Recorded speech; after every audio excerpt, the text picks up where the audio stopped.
خانہ کعبہ کو گرانے کے لیے ابراہہ جنگی لشکر کو لے کر مکہ پر حملہ آور ہوا۔ اس کے لشکر میں جنگی ہاتھی بھی تھے اور عربی میں ہاتھی کو فیل کہا جاتا ہے، اس لیے اس واقعے کو اصحاب فیل کے نام سے یاد کیا جاتا ہے۔ اس واقعے کا ذکر قرآن مجید کی سورۃ الفیل میں ملتا ہے۔ یہ واقعہ حضرت محمد صلی اللہ علیہ وآلہ وسلم کی پیدائش سے 55 دن پہلے کا ہے۔ آئیے سمجھتے ہیں کہ ابراہہ کی مکہ پر حملہ کرنے کی وجہ کیا تھی اور کس طرح اللہ تعالیٰ نے خانہ کعبہ کی حفاظت فرمائی۔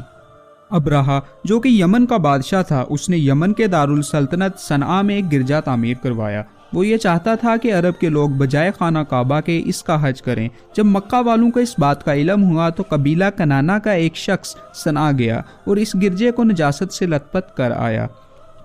ابراہہ کو جب اس بات کا پتہ چلا تو وہ غصے میں آ گیا، تقریباً 60,000 کا لشکر لے کر مکہ پر حملہ کرنے کے لیے روانہ ہو گیا۔ جب یہ لشکر مکہ کے قریب پہنچا تو اس لشکر کے اگلے دستے نے مکہ کے مویشیوں کو چھین لیا۔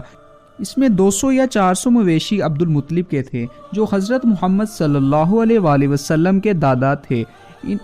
جب عبد المطلب کو اس بات کا علم ہوا تو وہ رنجیدہ ہوئے۔ وہ اس معاملے پر گفتگو کرنے کے لیے لشکر میں تشریف لے گئے۔ جب ابراہہ کو معلوم ہوا کہ قریش کا سردار اس سے بات کرنے کے لیے آیا ہے تو اس نے انہیں اپنے خیمے میں بلوایا۔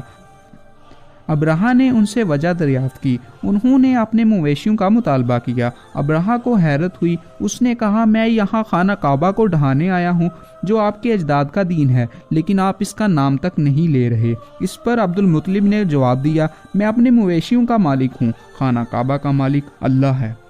ابراہہ نے کہا، خانہ کعبہ مجھ سے بچ نہیں سکتا۔ تو عبد المطلب نے جواب دیا، پھر تم جانو اور وہ جانے۔ ابراہہ نے تمام مویشی واپس کر دیے۔ اس کے بعد عبد المطلب مکہ واپس آئے اور قریش کے لوگوں کو پہاڑوں کے دروں میں پناہ لینے کو کہا۔ اس کے بعد آپ خانہ کعبہ کے پاس آئے اور اس کے حلقہ کو پکڑ کر خانہ کعبہ کی حفاظت کے لیے دعا کی۔